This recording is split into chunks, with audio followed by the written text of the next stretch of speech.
Bonjour à toutes et à tous et bienvenue dans The Trick Play, podcast pour le récap de la week 13 de College Football, bien entendu.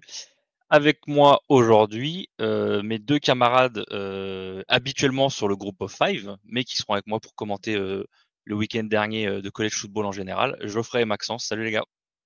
Ouais. Salut Kevin.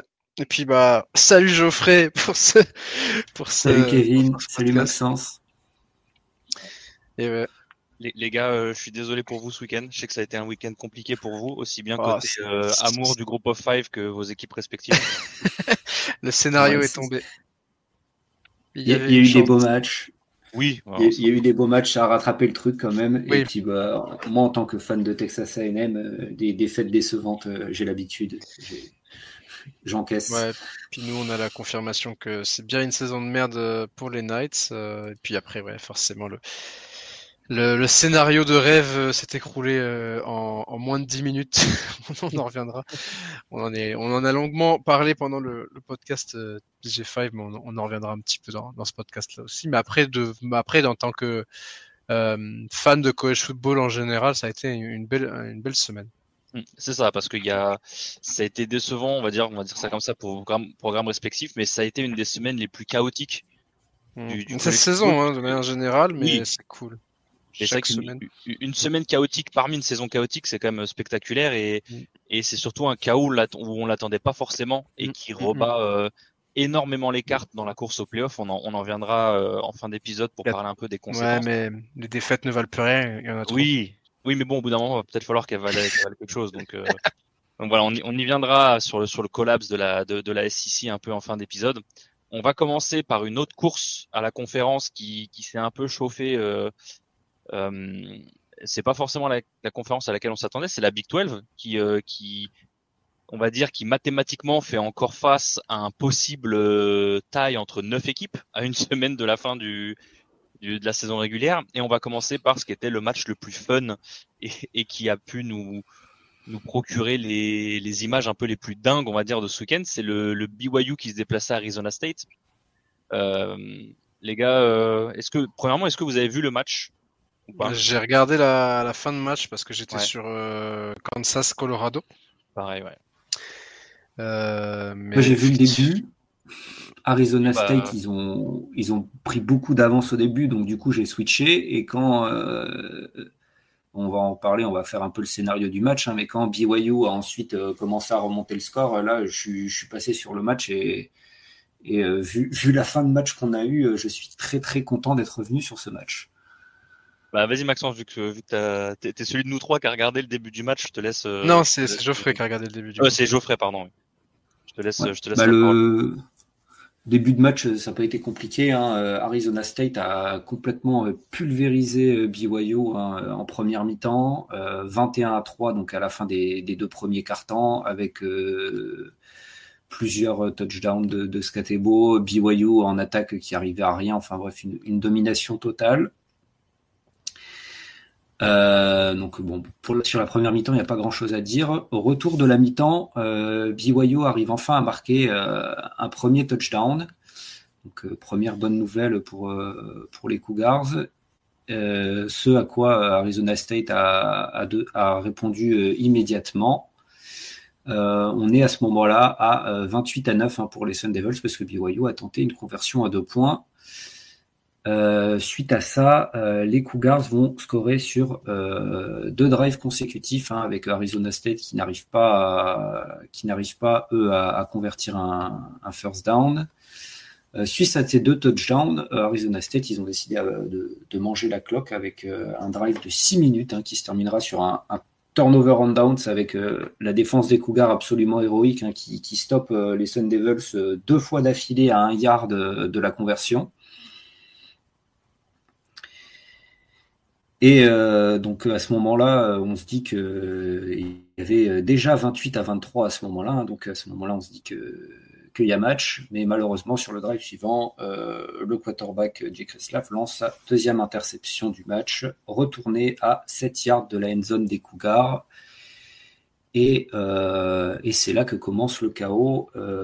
Vas-y Kevin, si tu veux expliquer ce qui s'est passé à partir de là.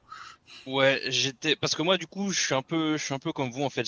C'était le match que je m'étais mis en deuxième écran et je vois Arizona State qui domine tellement et c'était un peu ce qu'on avait dit dans le Ouais. 1-2-6 que Tu coupes les... BYU risquait de payer cher sa défaite et risquait de sombrer. Et quand je vois le début du match, je me dis allez ça y est BYU ils vont se faire éclater, c'est bon je zappe. Mais en fait je garde quand même le match en écran, tu vois, je le garde Ouais, moi, en j'avais troisième regardé écran. un peu, j'avais regardé vite fait au début, puis j'avais déjà vu le score qui était large, il fallait, c'est bon. Et tu vois, comme quoi j'ai eu la bonne idée de le garder un peu de côté. Et puis je voyais BYU qui revenait, je voyais le gros choke en deuxième mi-temps de ASU qui arrivait pas à rien et tout. Je me dis non, ils vont quand même pas réussir à paumer quand même. Et je vois ça, et puis on arrive sur ce dernier drive où je les vois avec la balle, ils se retrouvent je crois qu'ils ont la balle en première et ils vont jusqu'en première et goal sur les deux. Et il restait peut-être deux et quelques. Et en gros, BYU restait deux temps morts ou un temps mort. Et en gros, là, Kenny Dillingham, que vous le savez, hein, c'est l'ancien coordonnateur offensif d'Oregon. Je l'adore, j'adore ce qu'il fait avec Arizona State. Je pense que c'est l'un des contenders pour le trophée de Coach of the Year. Ça, il n'y a pas de question là-dessus. Mais sa gestion de la fin du match est calamiteuse, puisqu'en fait, il décide non pas de poser le genou, mais en fait de faire courir Leavitt, son quarterback, vers l'arrière pour essayer de manger plus que les 2 secondes, on va dire, que prennent le nid habituel. Parce que, disons qu'avec les temps morts qui restaient à BYU et le temps que prenait chaque jeu, bah, ça donnait encore du temps à BYU pour essayer de refaire quelque chose derrière. Il voulait pas prendre le risque de se faire contrer un field goal ou de pas marquer et de rendre la balle quand même. Donc, en soi, le raisonnement primaire, on va dire, était legit. C'est l'exécution qui était plus que questionable, on va dire ça comme ça, parce que Leavitt, enfin, comment dire, Dillingham rappelle la même chose sur le jeu suivant, en deuxième down, alors que ils perdent presque 40 yards sur 2 jeux. Et on voit Scatebo à chaque fois qui engueule Leavitt, je sais pas ce qu'il lui dit exactement. Leavitt a l'air de lui dire, bah écoute, moi je fais ce que le coach me dit, et puis Scatebo lui gueule dessus comme un chiffonnier. Et puis il y a ce dernier jeu où je crois qu'il reste 7 secondes avant le jeu. Et là, je sais que je crois que chaque équipe prend un temps mort ou un truc comme ça, et en gros, on est tous sur le chat et on se dit, mais qu'est-ce qu'ils vont faire? Et on s'attendait plus ou moins à ça, à ce que ce soit un peu ce que les Ravens avaient fait au Super Bowl, ce qui veut dire tu hold à fond et puis tu laisses ton QB balancer un punt avec la main, il faut que la balle reste le plus longtemps en l'air et puis tu t'assures que la balle sorte, quoi. Sauf qu'en fait, le jeu a très mal été tourné. BYU met de la pression à Leavitt immédiatement. Il est obligé de lancer la balle trop vite, même s'il envoie une sacrée cloche. Et en fait, donc le clock descend à 0, on voit pas vraiment là où la balle atterrit. Envahissement de terrain vu que c'est la mode en 2024.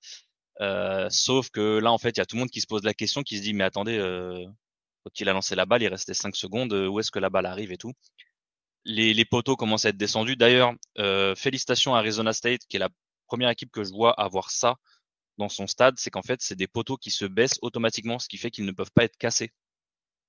Un peu comme ce qu'on avait vu à Vanderbilt, où les poteaux avaient vraiment été cassés. Là, c'est des poteaux qui mécaniquement se baissent, ce qui fait qu'ils ne peuvent pas être cassés. Je trouve ça vraiment bien. Et ce qui fait que bah, quand il y a ce genre de situation et que bah, finalement, comme on a eu, les arbitres remettent une seconde au clock, bah, en fait, ils peuvent les redresser assez Ouais, facilement. Et c'était... j'ai trouvé que dans la situation, en fait, c'est ça où tu te dis, bah vas-y, on prend ce système au cas où, et t'as toujours un con qui va dire, bah non, vas-y, on s'en fout, mais des poteaux normaux, et bah c'est littéralement la situation où c'était le good call d'avoir des poteaux comme ça. Je crois que ça prend facilement 15-20 minutes à ce que la situation se Oui, règle, parce que ça a pris, je crois que ça a pris 30 minutes en tout. oui, parce qu'après, En du fait, coup, ouais. les arbitres review sur le terrain, entourés par Dillingham, par les supporters, en fait. Ils sont tous autour les images, elles sont lunaires. C'est incroyable. Et La après, balle, ils ouais. font sortir tout le monde et sur l'image qui est encore plus lunaire, je trouve, que celle du review, c'est les spectateurs qui ne sont pas dans les tribunes pour le dernier jeu.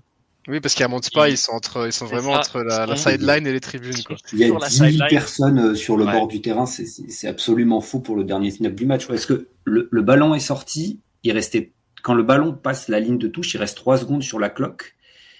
Et quand le ballon sort du terrain, la cloque s'arrête quand le ballon touche le sol ou touche un objet en contact avec le sol. Et en fait, le ballon, il va vers le public et il touche un spectateur et il reste 1 seconde sur la cloque.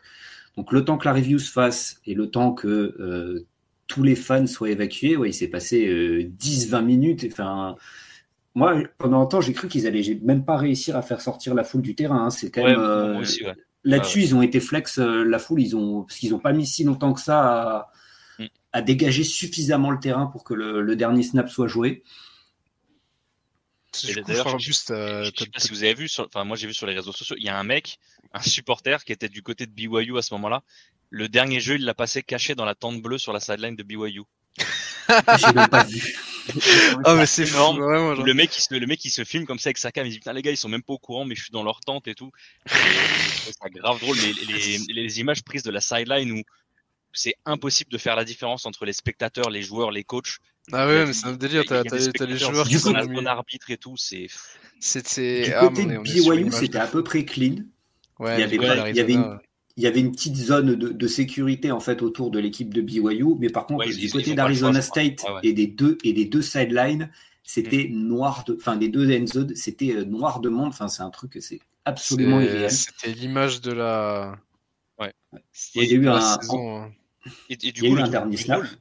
Ouais, voilà, c'est ça. C'est le truc le plus drôle, c'est que, enfin, le truc le plus, parce que tout à l'heure je dis lunaire, mais le pire c'est qu'il y a un truc lunaire après à chaque fois en fait. Oui. Ça aurait été du coup, il y a un dernier snap et donc BYU à la balle, je crois, sur les 47 si je dis pas de bêtises.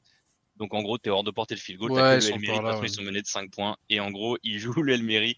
La balle est catchée, mais 3 yards trop court. Et le joueur en catchant la balle. Il est directement. Il a déjà un défenseur sur le queue et tout, mais ça. Et en plus, t'as les supporters qui sont juste derrière l'embut. Donc là la cloque s'arrête. Et là, il y a à nouveau envahissement de terrain. Il y a un fan des Sun Devils qui arrive avec son téléphone. Il y en a pas qu'un seul. C'est une photo. Il y en a pas qu'un seul. Non, mais il y en a un qui a un gros plan sur le receveur de BYU qui est par terre avec la balle dans les mains.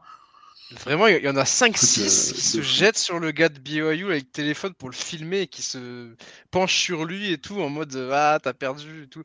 Et franchement, il aurait marqué le touchdown, mais la célébration devant les supporters qui sont même pas dans les tribunes. Je te dis, le truc le plus drôle que je me suis dit, c'est imaginer il y a un flag et personne l'a vu. Imaginez il y a un roughing de passeur ou je sais pas et même si la faute elle implique pas un truc. Ah non, il aurait fallu que ce soit une faute sur la défense. Donc oui, un roughing de passeur ou un contact illégal sur le release ou je sais pas. Ou DPA. C'est un truc qui est mis par le ref au début du jeu, donc que les gens voient pas. Et dans ma tête, je te jure, je regardais pas le terrain, je regardais que l'incruste en bas et j'attendais que le truc flag il pop. Je me suis dit, ce serait tellement drôle. Et finalement, il y a eu que. Franchement, il y aurait eu touchdown de BYU. Je ne sais pas comment le public aurait réagi parce qu'ils étaient vraiment. Derrière la sideline, ils pouvaient vraiment aller plaquer le joueur, si vous voulez. Ça aurait été chaud pour l'équipe, pour les joueurs de BYU. Là, s'ils gagnaient, je sais pas comment ils seraient sortis du stade entier.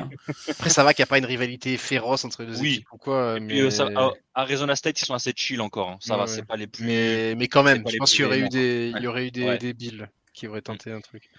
Mais bon, donc, on en parlait, il y a moyen qu'Arizona State prenne sacrément cher niveau sanction. Ils prennent déjà $25 000 d'amende là. De la Big 12. C'est la Big 12 qui leur a mis cette amende.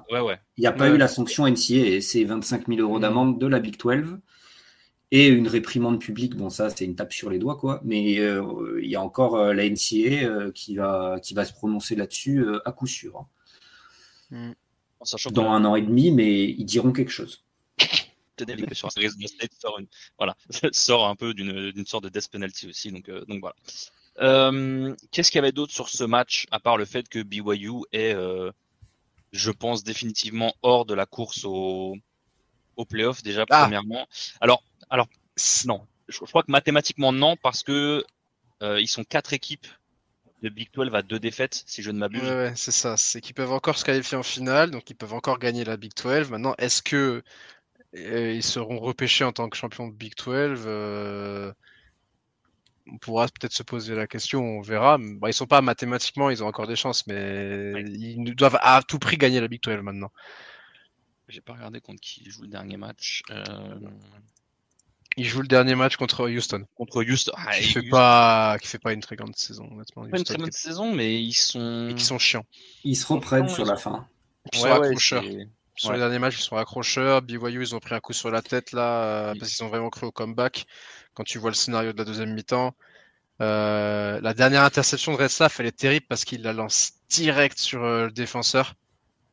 Sur le drive qui aurait dû les mener à la victoire. Ils étaient à 30 yards de 30 yards de la end zone, hein, parce que le retour d'interception, il fait plus de 60 yards le joueur de Kansas, et il arrive sur les 7 yards, donc ils étaient pas si loin que ça de marquer, quoi. Non, c'est clair. C'est clair. Qu'est-ce qu'il faut retenir? Encore un gros match aussi de Scatebo, quand même, mine de rien. 147 yards, 3 touchdowns au sol. Avec 12 yards à la réception parce que c'est un joueur qui est un petit peu utilisé. C'est le deuxième de son équipe en termes de nombre de réceptions puisqu'il est à 3. Donc voilà, du coup, Scatebo, on a encore fait un gros match. Donc franchement, mais c'est vrai qu'Arizona State a eu très chaud, honnêtement. Ils sont pas censés lâcher le match comme ça en seconde mi-temps, normalement. Tyson a le receveur qui fait 9 catchs et 125 yards avec des catchs très importants pour Arizona State sur la fin de match notamment. Ouais, c'est clair, c'est clair. Lui aussi, il fait une saison un peu en dehors, sous les radars. Ouais, parce que Arizona State déjà qu'on a. C'est un trou sophomore aussi. Ouais. Donc ouais, énorme match de la part d'Arizona State qui sort un peu du diable Vauvert, j'oserais dire, de la part des Sun Devils. Il y a l'état du programme il y a 2 ans et là cette année ils sont en course pour la finale de la Big 12, c'est assez fou. Et moi surtout ce qui me fait marrer, c'est l'inversion des situations avec Arizona par exemple. Tu vois, où Arizona l'année dernière très clairement, moi qui suis fan d'Oregon, c'est la darling. Par exemple, tu vois, j'ai remercié ceux qui ont fait les calendriers pour qu'on joue Arizona State et pas Oregon et pas Arizona, pardon, parce que clairement l'équipe que tu n'avais pas envie de jouer l'année dernière, c'était Arizona. Et cette année, Arizona, ils sont au fond du trou, ils ont encore paumé contre TCU, si je dis pas de bêtises, ils ont encore pris presque 50 pions. Je crois que c'est un truc genre 49-20. Ils sont éliminés de bol, d'ailleurs. Hein. Ouais, ils font une saison qui est putride à souhait. Alors qu'ils ont potentiellement un receveur top 3 de la prochaine draft. Finaliste du Belitnikov, là, ça vient de tomber. C'est ça le message de Guy. Ok, d'accord. Ça vient de tomber avec Macmillan qui fait partie des 3 finalistes avec Nick Nash et Travis Hunter. Ouais. Et Nick Nash qui se sauve malgré c'est pas son match, c'est le match putride de San Jose State vendredi soir. Les conditions de jeu, elles étaient horribles. C'était dantesque quand même. Hein. Et puis le reste de la saison de Nick Nash. Il est statistiquement le meilleur receveur. Il y a personne qui a autant de catch que lui, personne qui a autant de yards, personne qui a autant de réceptions. Donc certes, c'est du group of 5, c'est pas à vous que je vais dire ça bien sûr. Mais moi, ça me ferait marrer qu'on ait le Biletnikoff et le Heisman group of 5. Ce serait drôle, ouais. Effectivement. Sur une année où on passe sur les playoffs à 12 et où on donne plus d'importance au group of 5, ce serait pas mal. Même si je suis d'accord avec vous, je n'y crois pas. Ouais, je pense que ça va être pour malheureusement des gros concours de popularité. On a fait une grosse partie sur ce match. On va parler de Travis Hunter et de Colorado, du coup. C'est ça. Et on a parlé de Genty. Et je pense que le meilleur running back de ce week-end, justement, c'était pas Genty. C'est celui qui a fait un peu de Colorado sa grosse biatch samedi soir. Même si Genty fait un match de fou contre Wyoming, mais oui, effectivement, on va donner le titre de meilleur running back de la semaine à Devin Neal, qui a marché sur Colorado littéralement à 207 yards en 37 portées et 3 touchdowns. C'était un petit peu le main event. Et 80 yards à la réception aussi. Et 80 yards à la réception également. C'était le main event du slate de 21h30. Enfin, je sais pas pour vous, mais en tout cas, moi, c'était le match qui m'a tenu le plus longtemps à ce moment-là, avant de passer à Tempe sur le Arizona State BYU. La course, tout simplement, le jeu à la course. On disait dans le 1-2-6, il fallait que Kansas contrôle le chrono. C'est ce qu'ils ont fait. 40 minutes de possession, 331 yards à la course, avec une meilleure efficacité aussi sur les 3e downs, puisqu'ils sont à 9 sur 14. Ils ont marqué sur quasiment tous leurs drives. Si je dis pas de bêtises. En tout cas, ils n'ont pas punté. Ils n'ont pas punté, ouais, mais c'est ça, ils ont marqué. À part le dernier drive, en fait. À part le dernier drive où ils enterrent le match, puisqu'ils récupèrent la balle, à ce moment, il y a 37-21, c'est le score final. Ils récupèrent la balle avec 6 minutes sur le chrono, ils sont allés jusqu'au bout. Mais oui, il n'y a pas eu de punt, parce qu'il y a un gars le punter avait invité sa famille. C'est ça, mais c'est le punter australien. C'est sa famille qui se déplace pile ce week-end pour venir le voir jouer. Et Kansas n'a pas punté du match. Moi, j'étais je m'attendais pas à ça de la part de Kansas, qui fait quand même une performance historique, puisque c'est quand même la première équipe de l'histoire du college football à être à un bilan négatif et à battre 3 équipes classées d'affilée. Ce qui est assez énorme, puisque d'habitude, déjà, avoir un calendrier avec 3 équipes classées d'affilée, en général, c'est réservé à la SEC. Mais c'est... Oui, et les battre surtout. Et moi, je m'attendais pas... Je crois que j'avais annoncé, je pensais que Colorado allait profiter des... Je pensais que Jalen Daniels allait retomber dans ses travers de turnover, et en fait, il a été diaboliquement efficace. Il n'a pas été spécialement brillant. Je trouve que le schéma de jeu et le game plan ont été vraiment bien. Ils les ont découpés avec du quick game, avec de la play action, avec de la course, bien entendu. Mais j'ai trouvé que quand il devait passer la balle, Daniels, c'était toujours relativement simple. Il a jamais vraiment été mis en difficulté. Non, mais il était canalisé par le plan de jeu de son coach. Hein. Et c'est ce qu'il faut faire, je pense, avec Jalen Daniels. Hein. Si tu lui laisses carte blanche, il va commencer à te faire n'importe quoi. Mais là, il a été sérieux. Mais il est sérieux, hein, vraiment, sur les 3 matchs. Et il a pris... Devin Neal. Et il prend les courses au bon moment, les courses de quarterback. Il fait 6 courses, 72 yards, et je crois que sur ces 6 courses, il y en a la moitié, c'est pour aller chercher des first downs. Donc, il a été, sans faire un match avec des statistiques folles, il a été très propre et très très efficace. Pas de turnover, et c'est exactement ce qu'il leur fallait pour battre Colorado. Ouais, c'est ça, exactement. Ils ont eu le contrôle du ballon. J'avais vu, c'était Warren Sapp qui avait beaucoup parlé. Donc Warren Sapp qui est un D-line NFL Hall of Famer et qui est le coach de la D-line de Colorado, qui en gros avait beaucoup parlé sur le fait que parce que comme Kansas joue de l'option, de la triple option, speed option, donc c'est-à-dire potentiellement le QB qui a la balle en main et qui peut se faire vraiment cartoucher par la défense.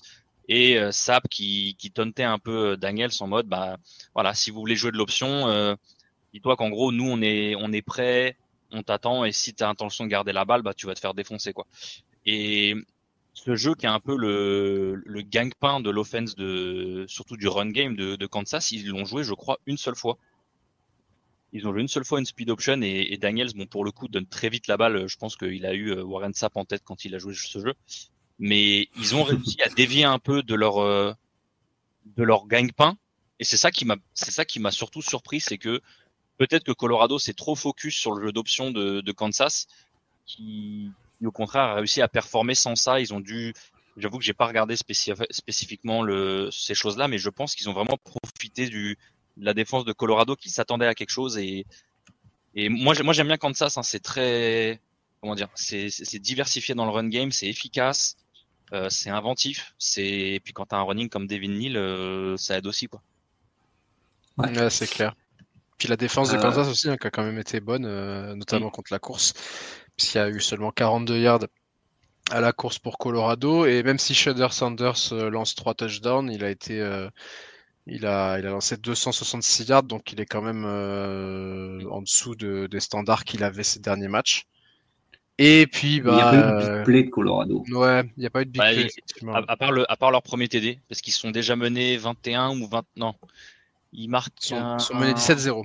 17-0, et c'est vrai qu'il y a Travis Hunter qui catch une passe. Ouais, je crois qu'il met 67 ou 70 yards. 51 yards. 51 yards. Ouais, pardon. Et moi, je t'avoue que c'est le jeu qui m'a fait peur, parce que pareil, j'avais dit que sur les derniers matchs, Colorado commençait doucement et ils revenaient en deuxième mi-temps parce qu'ils ont une grosse défense en deuxième mi-temps. Ils sont un peu diesel. Et quand je vois que Kansas, ils sont obligés de taper 2 field goals dans la red zone en première mi-temps, qu'ils marquent sur leurs 4 drives de la mi-temps, que Colorado est galère, mais qu'ils arrivent à marquer 2 TD sur leurs 2 seuls vrais drives, et qu'à la mi-temps, il y a 20-14, je me dis, c'est pas... Il y a un match.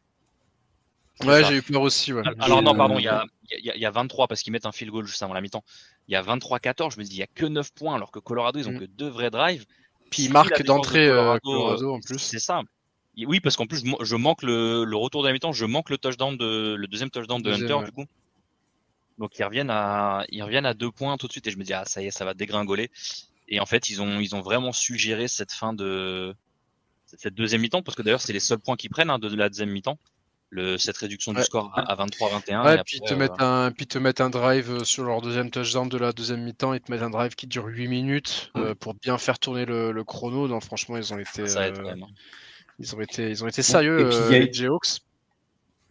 Puis ils ont été et bien puis, ils ont aidés. été aidés par, Ouais, voilà. par la défense de Buffalo, hein, qui a encaissé, qui a concédé pas mal de pénalités en deuxième mi-temps, dont l'habituel gogol Shiloh Sanders, hein, qui en fait deux flagrantes qui pourraient être des targetings. Hein. D'ailleurs, il y a eu aussi un targeting sur Shader, hein, qui n'a pas été sifflé.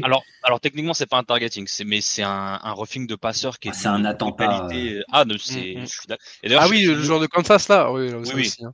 Et pour le coup, Shiloh se fait annuler un targeting comme à chaque match d'ailleurs. Alors que pour moi, je ne vois pas comment ça ne peut pas être un targeting. Bref, mais oui, il y a l'action qui a beaucoup surpris. C'est en plus parce qu'au début, tu sais, t'as beaucoup de vidéos de cette action qui sont beaucoup zoomées à cause des réseaux sociaux. Et en fait, j'étais persuadé que je me suis dit, est-ce que, vu comme le mec tombe, je me dis, bah, il a été poussé, c'est pour que les arbitres mettent pas le flag. C'est que c'est un O-line qui l'a poussé dans les jambes. Et en fait, quand tu vois la truc large, il y a vraiment personne. Il lui fonce dedans, il jette la balle, il baisse le casque, il plonge dans les genoux. Et Hunter a la chance même pas dans les genoux, hein, il est dans les tibias direct. Hein. Hunter et le fait que Shudder se blesse pas sur cette action. Mais honnêtement, il a des crampons qui sont 1 cm plus longs, il a plus de jambes. Très clairement. Ouais. S'il a ses crampons qui restent dans le sol, s'il a le pied qui se relève pas au dernier moment, il perd la jambe. Et vu comme le mec arrive, si le pied reste planté, il perd sa jambe. Donc, mais c'est malheureux parce que Kansas domine le match et ils avaient pas besoin de ça. C'est pas un match où le mec il t'humilie en première mi-temps et tu te dis vas-y faut qu'on le fasse sortir. Tu menais, t'avais pas de. Alors pardon, quand je dis des choses comme ça, je ne cautionne bien sûr pas du tout j'ai pas envie qu'on se fasse attaquer pour ce genre de discours, d'accord, je cautionne pas du tout ce genre de choses, d'accord, mais il y a même pas de raisonnement logique qu'on pourrait avoir derrière. C'est juste une débilité en fait. Le mec se lance et met en danger la santé d'un adversaire. C'était vraiment pas beau à voir. Surtout que c'est plus ou moins le seul mauvais geste du match. Hein. C'était pas un match qui est parti de Kansas, Oui, non, mais après, le problème, c'est que si je m'arrête au geste de Shiloh Sanders, j'ai pas fini, mais, et pour moi, c'est ça qui est dommage parce que Colorado, pour le coup, mis à part Shiloh qui prend ses 45 yards de pénalité ou ce qu'il devrait prendre par match, le reste de l'équipe, c'est relativement propre pour moi. Tu compares à l'année dernière où je trouvais que l'équipe partait un peu en couille toute seule. Là, je trouve que, à part Shiloh qui a pas compris la leçon, je trouve que le reste, c'est plus discipliné qu'avant. Ouais. Non, mais de toute façon, Shiloh, s'il joue pas à Colorado, depuis la week 2, il est sur le banc et son entraîneur il le pourrit parce que c'est un débile qui est incapable de plaquer avec ses bras et qui met tout le temps le casque en premier, quoi. Après, t'as quand même des gens qui vont te dire ouais, mais il fait 13 plaquages sur le match. Non, il fait 13 plaquages parce que son front 7 s'est fait goumer et c'est lui qui a dû rattraper les trucs. Mais si tu regardes, par exemple, moi j'avais partagé sur un autre groupe, c'est qu'il s'est fait. Il y a un podcast c'est le podcast de Shannon Sharp, je crois, qui était avec Ocho Cinco, et les deux, ils descendent Shiloh Sanders. Et le pire, c'est qu'ils disent plus ou moins, c'est encore plus une honte parce que ton père est un coach et un ancien joueur défensif. Dans le sens où comment tu peux. Alors, ils disent, ouais, c'est bien parce que sur tes réseaux, c'est bien, tu vas avoir une vidéo, t'as mis un pop et tout. Une fois dans l'année, tu vas faire popper un ballon sur un impact. Mais au final, la plupart du temps, tu fais pas le plaquage, tu rates le plaquage, tu passes à côté, tu mets pas les bras. Les mecs ils le descendent pendant 2 minutes et pour que des mecs qui en plus sont des gros fans de Colorado, des gros fans de Dion et tout, ils soient capables de dire ça, j'ai bien aimé parce que tout le monde, j'ai l'impression, ferme un peu les yeux sur Shiloh au début de l'année parce qu'ils appellent Sanders et ça aussi, honnêtement, personnellement, j'ai hâte des scouting reports sur Shiloh pré-draft. Je pense qu'on va avoir des sacrées dingueries. Et puis les interviews. Shiloh, c'est le Bronny James de la NFL. Hein. Il va être drafté parce que son père va exiger qu'il soit drafté dans la même équipe que son frère. Sinon, son frère ne va pas signer le contrat. Ça va être à peu près ça le scénario. Si près que Bronny James a l'air d'être un peu plus intelligent que Shiloh. Quoi. Oui, il a l'air un peu moins con quand même. Oui, mais dans les deux cas, c'est des gens qui ne méritent pas d'être en professionnel. Oui, c'est sûr. Même du moins à ce niveau. Quoi. Ouais, voilà ça. Bronny James qui aurait dû faire au moins une saison de plus à USC, mais bon, le business c'est le business. Le truc, c'est que Shiloh, même en CFL, mais t'en veux pas en fait, parce que même en NFL, il va te prendre, parce que là en plus, il n'y a pas des targetings qui sont pas sifflés et tout, mais dans n'importe quelle autre ligue où personne n'en aura rien à foutre de son nom Sanders, et il va prendre des expulsions à tous les matchs en fait.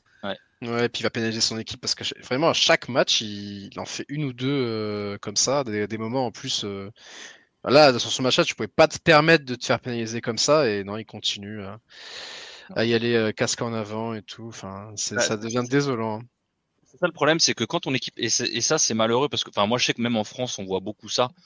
Moi je voyais ça, par exemple, enfin là je parle du Flash, hein, mais je sais que le Flash Junior aux époques où ils étaient très dominateurs, quand ils jouaient contre les équipes pendant les matchs de poule avant les playoffs, tu voyais que quand ils savaient qu'ils dominaient physiquement, ils se faisaient un peu plaisir sur certaines actions. Je ne citerai pas de nom parce que je parle de joueurs qui sont maintenant en ELF, hein, donc j'irai pas plus loin.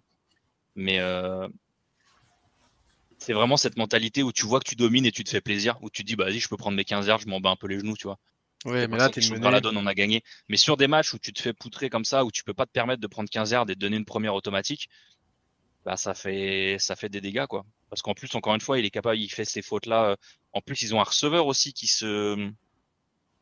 ou un DB, je sais plus, je crois que c'est un DB qui prend 15 yards à un moment alors qu'il devait y avoir une troisième pour Kansas, alors que c'est un jeu de course à l'opposé. Je crois que c'est Grimm, le receveur. Il Ouais. feinte et tout, à la fin, il chamaille un peu. L'arbitre vient pour les séparer. Donc, en fait, l'arbitre les laisse se chamailler. Et là où moi j'ai apprécié, c'est que l'arbitre, il jette pas un flag bidon. Il va pas flaguer seulement le mec qui a répondu et tout. L'arbitre se met entre les deux pour les séparer. Et lui, au moment où les deux s'arrêtent, il met un punch dans le casque de son adversaire. Et il prend 15 yards. Et en fait, c'est C'est vrai, typiquement le genre de trop fautes qui sont d'indiscipline. bêtes. Qui sont bêtes et qui te coûtent des matchs, qui te coûtent des séries, qui te coûtent potentiellement une course ou un titre de la conférence et au playoff. Donc c'est au bout d'un moment, et c'est ça moi qui me fait chier aussi, c'est que et là on parle du coaching staff en général, c'est que pour moi ces choses-là elles n'ont pas été adressées plus tôt. Même si dans les conférences de presse, je sais que Sanders il a beaucoup parlé du fait qu'il soit pénalisé, qu'il doit faire mieux et tout. Quand c'est toujours le même type de fautes qui sont pour moi des problèmes de caractère qui reviennent match après match après match après match, au bout d'un moment c'est le coaching staff. Donc voilà. Après ça reste mon avis et on verra par la suite ce que ça fait en sachant que leur dernier match de la saison c'est contre Oklahoma State. On va glisser un mot sur Oklahoma State, hein, qui est dans une descente aux enfers assez Ouais, incroyable aussi, hein, avec c'est ils ont même leur plus drôle. huitième. Oui, non, et voilà, c'est ça. Bon, après, parce qu'on a Baptiste dans le podcast, donc c'est Ouais, pas mais forcément c'est drôle même pour plus nous. drôle parce que C'est là, même plus un running gag en fait, tu vois. ouais. T'as même pas l'envie que ce soit un running gag. Ils sont sur 8 défaites d'affilée. Ils se sont encore fait éclater par Texas Tech. Donc du coup, à noter que le match contre Colorado du coup sera à 18h vendredi soir. On Ouais, est que il y a c'est la beaucoup dernière de semaine, il y matchs. a beaucoup de matchs, donc il y a, je crois, presque une vingtaine de matchs qui ont été mis le vendredi soir, On pourrait à presque faire partir un de 18h. 1-2-6 le vendredi, quoi. C'est vrai, c'est peut-être pour ça que, on va voir entre nous, peut-être qu'on va faire un 1-2-6 plus long. On va peut-être le commencer à 16h30 pour pouvoir faire un plus gros récap des matchs de vendredi, on verra ça. On vous tiendra bien sûr au courant. Et on a parlé de BYU, on a parlé de Colorado, on a parlé d'Arizona State. Ouais, on va faire tous les matchs de la Big 12. Pas forcément tous, mais en fait la quatrième équipe qui est dans la course principalement à ce titre et au moins à cette finale de conf, c'est Iowa State. Mm. Yael a eu beaucoup moins de mal Qu'on à croyait mort, l'emporter. hein, après les deux défaites Ouais, de suite contre Texas Tech et Kansas, mais voilà, ils gagnent Cincinnati et là ils viennent de gagner contre Utah ouais. 31-21 avec une 31-28 avec Utah, 31-28 avec Utah qui manque le field goal de l'égalisation ouais. à la fin. Et un super match du receveur de Iowa State, Jaden Higgins qui fait 9 réceptions pour 155 yards et un touchdown. Donc ouais, Iowa State qu'on pensait mort, mais c'est un des grands gagnants du week-end en Big 12. Et à l'inverse, un Utah qui était c'est là où c'est inversé, c'est que Arizona State en pré-saison était prévu, enfin ou était parié, ou je sais pas comment dire, était Ouais, dans les pôles prévu de d'être Big d'être 12. avant. C'est ça, ils étaient prévus d'être avant-dernier de la conf. Ils sont premiers pour l'instant, enfin premier ex aequo pour l'instant. Et Utah qui était favori pour remporter la conf et deuxième en partant de la fin, juste Bah, si devant tu veux, Oklahoma State du coup. les, les favoris, les 5 favoris en Big 12, c'était Utah, Kansas State, Oklahoma State, Kansas et Arizona. Ben, t'en as 3 qui sont dans les bas-fonds de la Big 12 cette année-là, et Il y en a Kansas peut-être et un qui est Kansas encore State, ils ouais. sont dans le ventre mou, quoi. Ils peuvent encore arriver. Kansas State, il faut une bonne saison quand même. Oui, mais c'est pas au Oui, niveau qu'on attendait. c'est pas au niveau qu'on les a. En fait, quand tu vois leur début Oui, de oui. saison, en fait, pareil, ils ont eu un écroulement où quand tu vois le début de saison, le Mm. début de saison d'Avery Johnson et tout, tu dis ah, il peut se passer quelque chose. Moi, je me suis dit c'est bien, t'as Yamaleava à Tennessee, t'as Avery Johnson, il y a Lagway qui est arrivé un peu après, ça fait une bonne classe de freshman QB. Et Avery, il a eu beaucoup de mal à confirmer sur la deuxième moitié de saison, quoi. Et Arizona State était la dernière du pôle de pré-saison, donc c'est dire le revirement Les incroyable. Colorado étaient dans les derniers, BYU était dans aussi. les derniers. Enfin, la Big 12 est complètement inversée par rapport à ce que la plupart des gens s'attendaient en début de saison, et c'est assez fou. C'est fou, ouais. Du coup, pour changer de rythme, on va passer sur une conférence qui, elle, je pense, est l'une des seules qui se passe plus ou moins comme tout le monde l'attendait, la Big Ten. Ouais. On s'attendait à, bon, je parle pas des nouveaux de Pac-12, USC, Washington, qu'on attendait peut-être un peu plus haut, mais qui finalement ne font rien.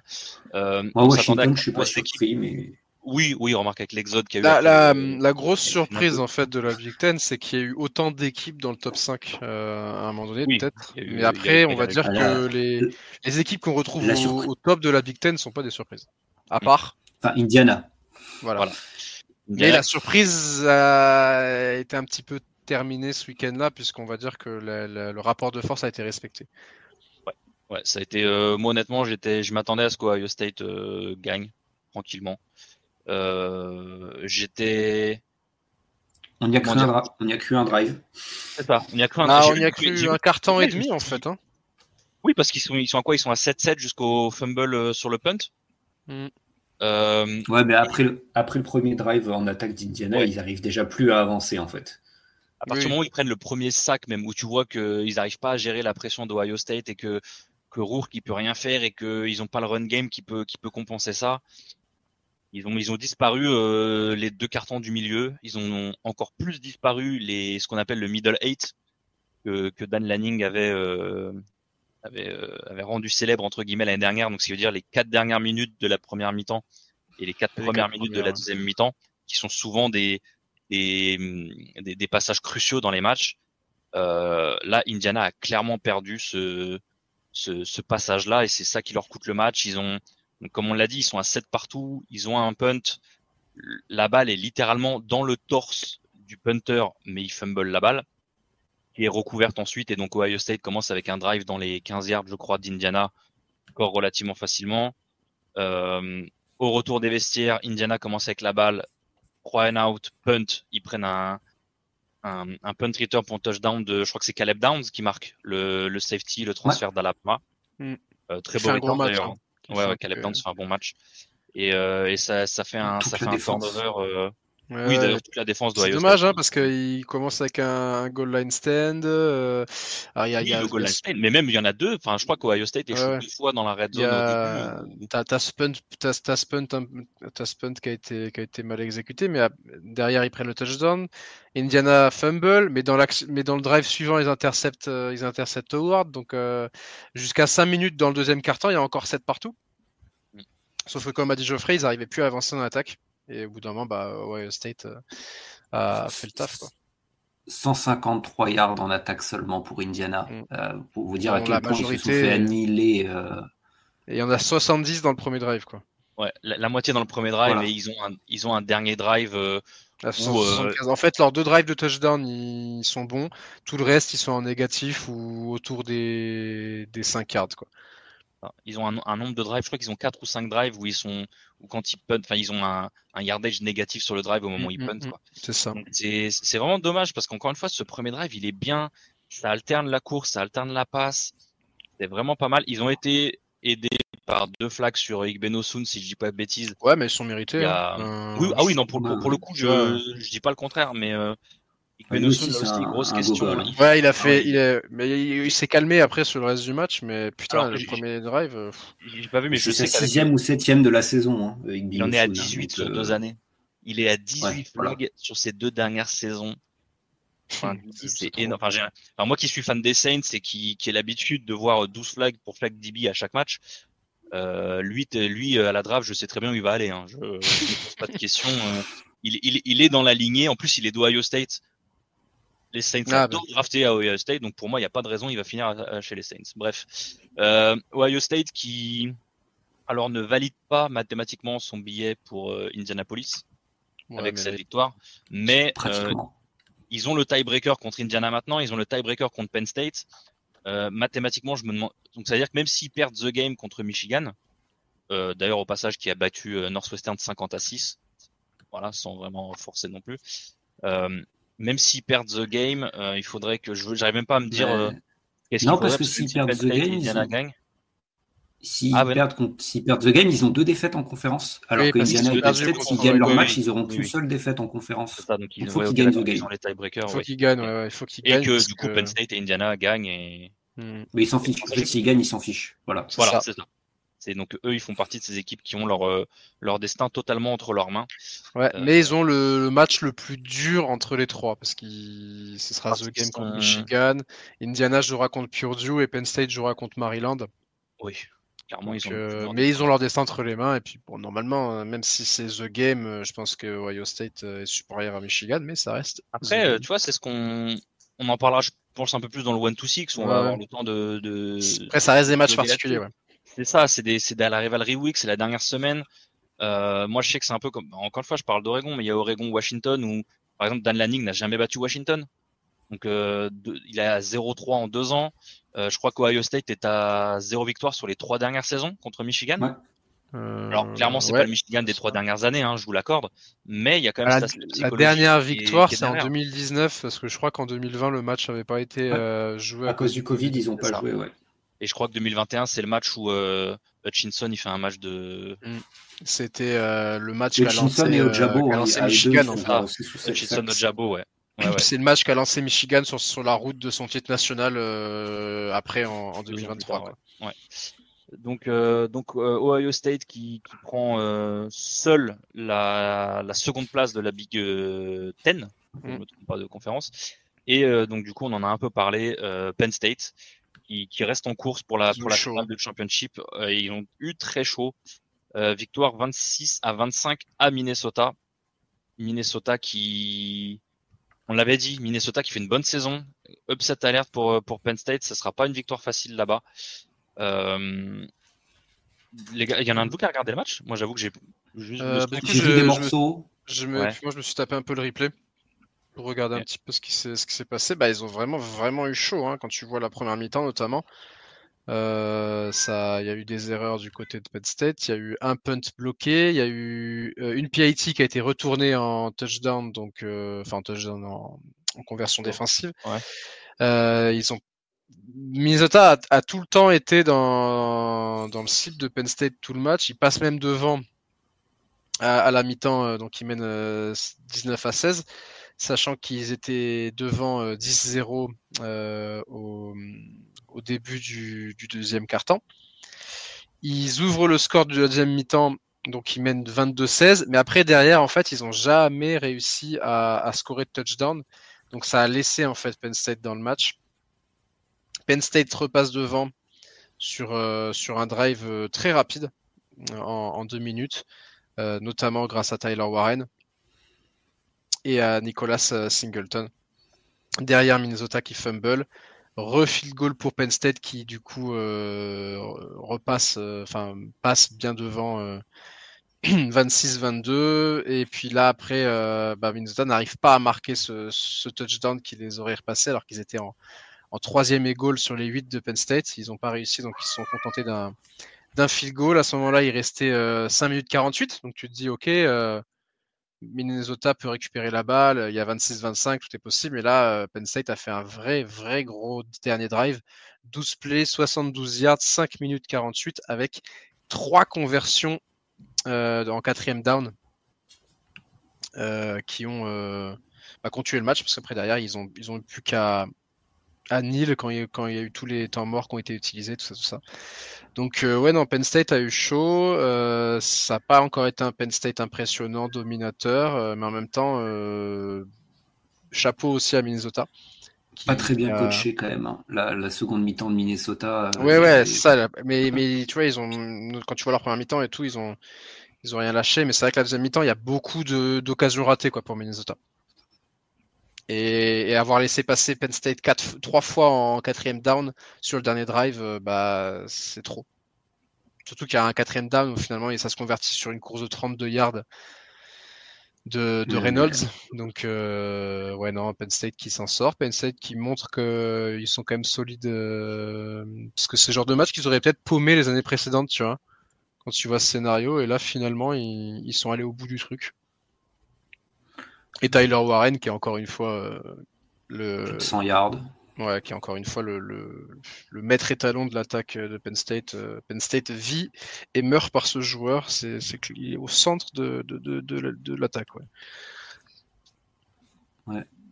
Et d'ailleurs, hein, Penn State qui échappe de chaud, mais parmi tous les matchs qui ont une importance pour les playoffs et les finales de conférence, ils sont parmi les seuls à s'être imposés à l'extérieur. Donc ça, c'est excellent pour eux. Parce que, comme on va le voir derrière, c'est la débâcle en SEC et 3 défaites à l'extérieur pour 3 candidats à la finale de conférence. Non, le Ole Miss Florida se joue à 18h, mais les 2 autres matchs ils se jouaient dans la nuit et c'est vrai que ça a été un réveil surpris quand tu regardes les scores et les résultats. On va en parler du coup de. Ouais, moi je t'avoue que je suis allé jusqu'au bout de la nuit. Hein. Je me suis couché à 6h, un truc comme ça. J'ai vraiment vu le dernier match et tout, et c'était c'est là où tu réalises, tu dis putain, ça fait vraiment. Là, tu fais le calcul dans ta tête, tu dis ah ouais, ça fait 12 heures que je suis devant la télé en train de regarder du college football. Ok, d'accord. Ça peut être temps d'aller se coucher quand même. Heureusement que le dimanche je bosse pas parce que voilà. L'avantage avec le college football, c'est que c'est le samedi soir, donc c'est ça. Et pas le dimanche. Ouais.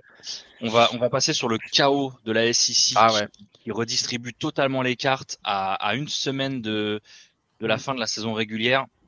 Et on va commencer par tu sais quoi, Geoffrey, on va commencer par tes malheureux Aggies parce que ça a été ça a fait partie des enfin il y en a eu plusieurs hein, mais la grosse surprise en plus ça a duré le plus longtemps on va dire puisque vous avez perdu en quadruple overtime. Ouais, moi j'ai pas regardé le match en entier. Hein. C'était un match à 1h30 du mat. J'avais Army Notre-Dame sur un écran, Texas A&M Auburn sur un écran. Des deux côtés, il y a, des deux côtés, les 2 résultats que j'espérais, ça se passait très mal. J'ai dit tant pis, je vais aller me coucher. En tout cas, de ce que j'ai vu du match, une entame de match absolument catastrophique hein, de Texas A&M. Hein. On est mené 21-0 dans le premier quart-temps avec des big plays encaissés à la passe. T'avais l'impression que Peyton Thorne c'était un candidat Iceman, quoi. Truc absolument affreux. Et de l'autre côté, l'attaque orpheline de Livion Moss, hein, qui était notre meilleur joueur en attaque et de très très loin. Le jeu au sol incapable d'avancer hein, parce qu'on fait 160 yards en 57 courses, un truc comme ça, un jeu au sol absolument nul à chier, excusez-moi du truc. Et Marcel Reed fait un bon match à la passe globalement, mais avec 21 points de retard, on a réussi à égaliser tant bien que mal à la fin du temps. Et puis après en overtime, en plus ça s'est joué sur les conversions à 2 points, donc là c'est un petit peu de la loterie une fois que tu arrives là, malheureusement. Et une petite stat quand même, une petite stat d'arbitrage quand même assez sympathique. Hein. Depuis la week 4, il y a eu un seul holding sifflé contre les adversaires de Texas A&M. Avec la D-line qu'on a, c'est quand même assez surprenant. Ouais, voilà. C'est vrai que je suis tombé sur cette stat. Et moi qui suis, vous me connaissez, un grand amoureux de l'arbitrage dans le football américain. Là, je crois que j'ai vu la stat un peu comme toi. Ça fait 30 cartons que leurs adversaires n'ont pas eu un holding sifflé dans la ligne. Alors, il y en a eu un contre South Carolina, mais qu'on a refusé parce qu'on avait quand même, parce qu'on les a stoppés. Oui, voilà. On a mis un sac, un truc comme ça. Mais voilà. Et moi, je trouve ça, quand on sait que, alors c'est un adage qu'on dit où il y a plus ou moins un holding par jeu dans la ligne. Pour presque toutes les équipes et qu'on sait que le flag de l'arbitre c'est plus ou moins quand ils ont envie, comme les formations illégales. On en viendra après en parlant d'Alabama. Mais non, c'est vrai que c'est assez étonnant que tu dis il n'y a pas un match où, et ça me fait mal de dire ça comme ça, où t'as pas un arbitre qui se dit tiens vas-y sur ce jeu-là je vais le mettre quoi. Et c'est vrai que je me doute que quand t'es fan de A&M, moi du coup qui tombe sur certains posts du A&M Twitter, tu vois que les mecs ils sont au bout de leur vie, ils se disent mais attends c'est genre. Alors pourtant je suis pas sûr qu'il y ait une vendetta de la SEC anti-A&M tu vois. Oui, parce que c'est pas non plus, non. Mais c'est vrai que tu peux te poser des questions parce que comme tu le dis, le pire c'est que vous avez une D-line quand même. Vous avez des mecs qui D-line du pays. Oui, c'est ça. Vous avez des mecs Nick Forton n'a pas joué sur ce match. On n'avait pas Nick Nick Scurton sur ce match, mais sur notre ligne, pratiquement tout le monde va finir en NFL. Ce ne sera pas que des premiers tours, mais pratiquement tout le monde va finir en NFL. Et se dire que ces mecs-là, ils sont pas capables ils déclenchent pas un holding contre la O-line de Auburn, qui en plus est loin d'être une des meilleures de SEC, c'est quand même très surprenant. Et autre truc en plus qui fait mal, le true freshman wide receiver d'Auburn, Cam Coleman, qui était commit à Texas A&M jusqu'à ce que Jimbo soit licencié, fait 128 yards et 2 touchdowns. Donc voilà, pour finir une soirée de merde. Il a enfoncé le clou jusqu'au bout, quoi. Voilà. C'est sûr que là, ça va être dur, la fin de plus avec le. Je pense qu'ils ont peut-être eu le match de Texas trop dans la tête. Et que c'est possible. Et puis que le lapsus de Malcalco soit pas tant un lapsus que ça avant le match. Ouais. Et puis moi je pense aussi quand même que l'absence de Livion Moss, ça paralyse complètement notre jeu au sol, parce qu'on avait déjà Ruben Owens, le 5 étoiles, qui était out. On avait une running back room pas très deep. Et là, on perd notre meilleur running back, qui en plus est le seul power back du roster. Donc, il y a plein de situations où pour gagner 1 ou 2 yards, on n'a personne, quoi. Donc, c'est très, très compliqué. Ouais, c'était un peu. On va y venir un peu parce qu'on va parler d'Ole Miss après, qui est dans une situation un peu similaire. Valentin nous en avait parlé pendant le 1-2-6 où ils avaient leurs 2 premiers running backs, dont Parrish qui était absent pour leur match, et ça s'est clairement ressenti aussi. Donc effectivement, c'est des choses qui arrivent et qui, malheureusement, quand tu as un coaching staff ou une défense en face qui s'y attend, il se dit vas-y, on va défendre la passe, on va te forcer à courir avec ton running back 2, 3, 4, et ben c'est là où ça crée des problèmes. Donc A&M, dernier match contre Texas, on est dans une situation de 32e de finale un peu. Je crois que ou 16e de finale, où en gros c'est simple, c'est le vainqueur va en finale de SEC Championship contre Georgia. Et c'est bien un 32e, puisque la finale de la SEC. C'est la finale qui sert de 16e, c'est ça. C'est ça. C'est la Coupe de France qui commence pour Geoffrey. C'est ça. Pour moi, c'est le match avec le plus d'enjeux de la dernière semaine, parce que comme on dit, c'est clairement un match de playoff en confrontation directe. Retour de la rivalité en plus au College Field, ça va être. Après plus de 10 ans. Plus de 10 ans sans la rivalité. Rapidement, Queen Ever, c'est out pour Texas.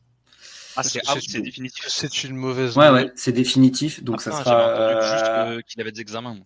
Non, moi j'ai vu passer ça hier soir là dans la nuit que Ewers c'était out. Donc ça sera forcément Archie Manning. Pour moi, l'espoir, c'est que entre le bordel que ça va être à Kyle Field, plus la pression du scénario, il s'effondre un peu. C'est en tant que freshman pour gagner ce match-là. Ça va être le plus gros match, de sa carrière là pour Manning. Donc c'est vrai que va falloir qu'il ait les reins solides. Surtout qu'il va pas entendre, il va même pas entendre ce qui se passe dans son casque, donc. Et quelle heure le match c'est un match. Ouais, il a 1h30 le match. Ouais, ça vaut le coup. Ouais, c'est le match SEC en NBC, ouais. En ABC, pardon. Il y a Tennessee Vandy, Auburn, Bama et Texas. Mais c'est ce que j'ai l'impression entre les 3 qui ont perdu ce week-end. Au final, Texas A&M est celui qui a le chemin où il a le plus la maîtrise. Parce que ils peuvent encore se qualifier pour la finale de conférence. Ils affrontent le meilleur adversaire des 3. Et on sait que si tu gagnes la conférence, même si tu as 3 défaites, tu es un vainqueur de la Southeastern, tu iras en playoff. Après, le truc, surtout qu'il n'y aura pas de vainqueur invaincu en ACC ou en Big 12, donc il n'y a pas beaucoup d'arguments pour pas faire passer le champion. C'est le seul cas où j'autoriserais une équipe ACC à aller en playoff, c'est si elle remporte la conférence avec 3 défaites. Sinon, non, mais ce qui est drôle, c'est que le comité a dit qu'il ne pénaliserait pas les finalistes de conf. Donc, tu vas pas pénaliser, je sais pas, un A&M. Ah, mais attends, mais oui, du coup. Ils perdent la finale. Ils peuvent aller en playoff à 4 défaites. Le comité, c'est bien, ils sont devant les conneries qu'ils ont dites là, dès la première saison. est-ce que tu considères qu'une équipe à 9-3 avant sa finale de conférence est déjà qualifiée? Parce qu'en fait, c'est ça le truc, c'est qu'ils vont pas te pénaliser si tu perds ta finale de conférence. Et s'ils estiment qu'avant ta finale de conférence, t'es pas qualifié, tu vas pas être surclassé pour autant. Après, si on bat Texas, ça m'étonnerait qu'on soit pas dans les 12 la semaine prochaine.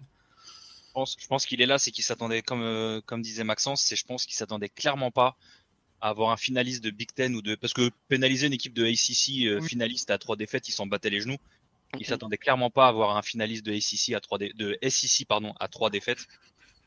Et comme tu le disais, je pense qu'ils se sont mis eux-mêmes dans la merde avec leur statement de début de saison. Et du coup, on va voir comment ils vont faire. En sachant que ça veut dire qu'il ils vont prier très fort. Ils vont prier très fort pour que Texas gagne. Oui. Ça enlèvera cette épine du pied, mais on verra. Hein. C'est un match de rivalité. Texas A&M, certes, ils ont perdu contre Auburn, mais ils ont déjà fait des très gros matchs contre des grosses équipes cette saison. Donc et ce sera chez eux. Ils sont invaincus d'ailleurs chez eux, non? Ou ils ont non, on a perdu contre Notre-Dame. Ouais, putain, ça paraît tellement loin. En ouverture de saison. Ouais, c'est vrai. C'était contre Notre-Dame, mais depuis ils ont pas lâché de match chez eux. D'ailleurs, j'ai dit College Fields, mais non, c'est Kyle Fields à College Station à chaque fois. Ouais. Et donc du coup, Auburn qui s'en sort. Donc le score final c'est 43-41 en 4 overtime avec le drop absolument incroyable du receveur d'Auburn sur une Philly Special qui était pour moi très bien tournée. Fortune totalement opposée pour l'autre équipe majeure de l'État de l'Alabama, tout simplement l'Université de l'Alabama, qui se déplaçait à Oklahoma. J'ai encore ouvert ma gueule beaucoup trop rapidement pendant le 1-2-6 parce que la question c'était bon les gars, on est tous d'accord que Bama Oklahoma, on se pose pas de questions. Après tout le monde, on a tous dit que Bama. Il était pas favori de genre de 20 points ou un truc comme ça. Si, je crois qu'il y avait une vingtaine de points. Et le problème c'est que c'est un peu le problème de beaucoup d'équipes top SEC cette saison, c'est qu'ils sont beaucoup quarterback dépendants. Ils étaient le spread était de 4, ils étaient favoris de 14 points. Ouais, tu vois, je pensais que c'était plus. Là où on en viendra après avec le niveau de Jackson Dart pour Ole Miss, Bama est tellement dépendant du match de Jalen Milroe. Et quand Milroe fait un match comme ce qu'il a fait contre Oklahoma, tu t'en sors avec. C'est quoi? C'est le premier match depuis combien d'années où ils mettent pas plus de 10 2010. points 2010. Donc depuis ça fait la première saison de Nick Saban. Voilà. Ils perdent 24-3. Et puis sans contestation, il y a juste pas d'attaque de la part d'Alabama. Milroe intercepté. Il y a rien. Dont un pick six, et le pick six, il est il est moche. Moi qui passe mon temps à corriger des vidéos de quarterback ces derniers temps, je peux vous assurer que j'ai un QB qui me fait ça en match, il revoit pas le terrain de l'année. Donc heureusement que c'est Jalen Milroe. En fait les deux premiers picks qu'il prend, il ne voit pas du tout le défenseur. Et le deuxième, en plus, la balle, il dit même si le défenseur il est pas forcément dans la zone, il pique quand même tellement la balle est merdique.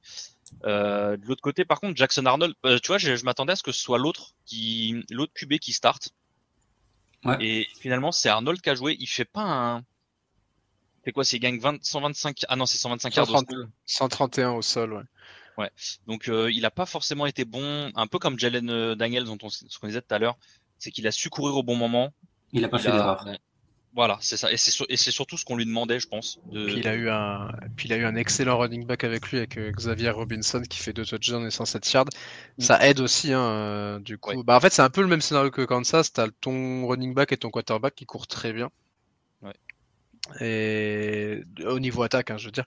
Et après, les trois pics de Jalen Milroe en seconde mi-temps, c'est terrible parce que la différence, ça se fait là. Après, voilà. Après, pour excuser Jackson Arnold pour le jeu aérien, il faut quand même se rendre compte que Oklahoma, ils ont leurs 4-5 meilleurs receveurs qui sont out. Donc ils jouent avec les receveurs 6, 7, 8 là. Ouais. Donc forcément, au bout d'un moment, même à Oklahoma.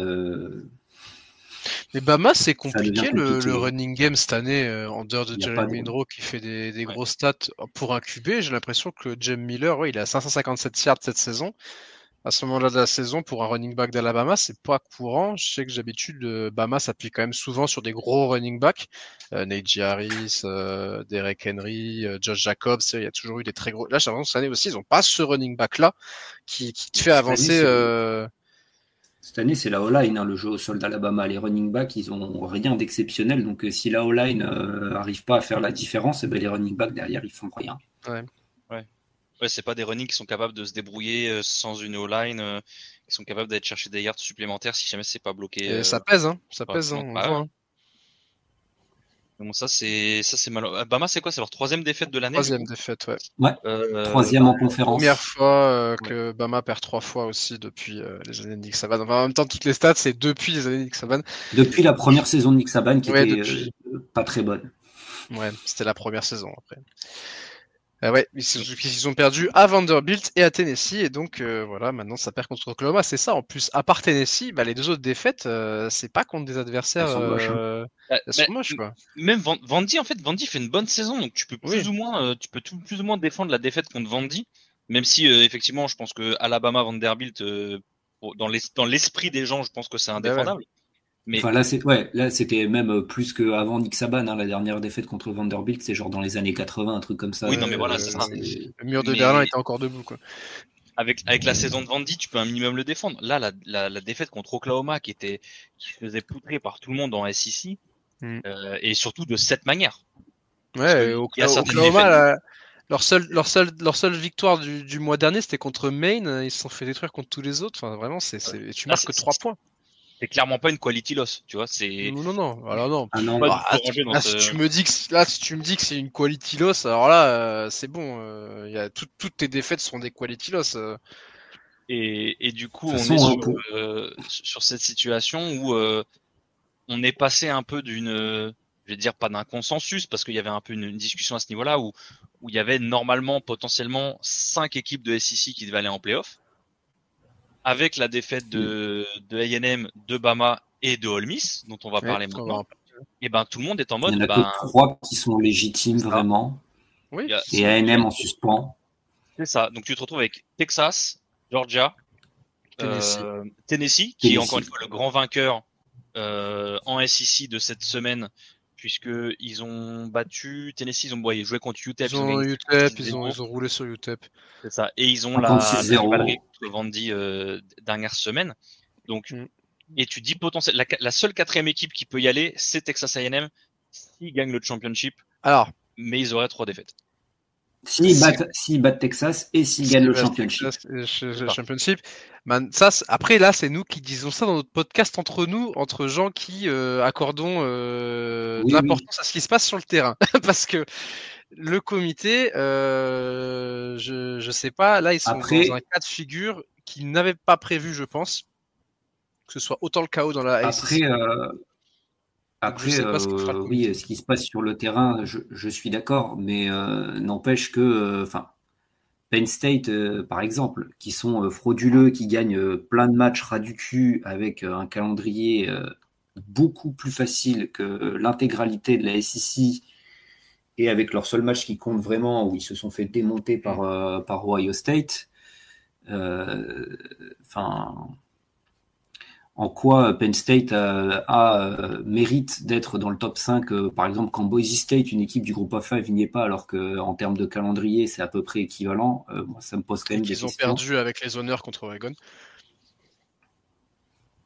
Non, c'est clair. Après, ouais, bien sûr, on va pas rediscuter sur tout ça. C'est sûr qu'il y a de toute façon, le pôle de pré-saison biaise tellement tout le monde, parce qu'à partir du moment où tu es dans le top 10 dans la pré-saison, on va être plus sympa avec toi, encore plus quand tu t'appelles Alabama. Oui. Bon, après, Alabama, ils ont bien chuté à la Paypal. Ils vont beaucoup chuter au pôle du CFP. Ils ont bien chuté. Ouais, ils ont perdu 6 places à la Paypal, je crois. Enfin, ils sont 15e. Le truc, c'est pareil. En fait, le truc, c'est que le pôle du CFP, moi, qu'ils mettent après la 12e place, je m'en fiche. Dans l'ordre qu'ils le mettent, je m'en fiche, parce que la seule chose qui compte, c'est les gens qui vont être qualifiés en playoff. Enfin, si, après, c'est l'ordre entre les équipes de Big 12 qui va être le champion de conférence. Qui sera mieux classé entre la Big 12 et Boise, qui va être le mieux classé, ça a une importance. Mais ça commence déjà à trouver des excuses pour Alabama, parce que j'ai l'impression que si le comité peut repêcher Alabama, ils le feront en fait. Là, ça commence. Pour moi, à 12, si tu as 3 défaites, c'est éliminatoire, quoi. Sauf si tu remportes ta conférence et que c'est une top conférence. Mais je sais pas ce que tu en penses, Kevin. Le problème pour moi, c'est que dans les autres, alors je parle pas de la Big 12 parce qu'ils sont dans une situation avec une équipe à 2 voire 3 défaites, mais si tu regardes la ACC par exemple, qu'on avait un peu laissé pour compte, la ACC, t'as Clemson qui a 2 défaites, dont une contre Georgia, certes d'une vraiment pas belle manière. Mais la deuxième, elle est moche. Hein. Oui, je suis d'accord. Il y a SMU qui a qu'une seule défaite, Miami qui contre BYU. Voilà, contre BYU. Donc, tu te retrouverais avec potentiellement Miami, un perdant de ACC qui aurait que 2 défaites. Après, tu peux venir sur les calendriers et quoi que ce soit. Je pense que je donnerai pas mon avis sur la légitimité des équipes de SEC, de leur place ou quoi que ce soit dans cet épisode. Je pense qu'on fera un épisode pré-playoff. Ouais. Ou pré. Il faudra. Voilà, il faudra qu'on ait cette discussion et rester connecté parce que je pense que ça va être très drôle. Ah, ça va être incroyable. Je pense que on va essayer de regrouper le plus de monde possible. Ah là, il faut pour ce podcast parce que cet épisode parce que ça risque d'être relativement intéressant au niveau de la discussion. Déjà l'année dernière, les discussions que ça avait provoqué, la non-sélection de Florida State et la sélection d'Alabama, mais alors là, imaginez ça avec 12 équipes. Ouais. C'est ça. Après, c'est sachant que là, il y a l'année dernière, tout le blâme a été mis sur Alabama, alors qu'en vrai, le blâme, il est aussi partagé par Texas, qui sont eux aussi un champion de conférence invaincu. Et tout le monde disait, ouais, mais Texas, il passe parce qu'ils ont battu Alabama. Ouais, sauf qu'ils ont battu Alabama en week 2 et que depuis Alabama, ils ont battu Georgia, qui était considérée comme la meilleure équipe du pays jusque-là. Et qu'ils ont mis ça sur le compte de la blessure de Jordan Travis aussi, pour expliquer. Bon, bref. Mais ça va être intéressant. T'as raison, Kevin. Faut qu'on organise ce Royal Rumble.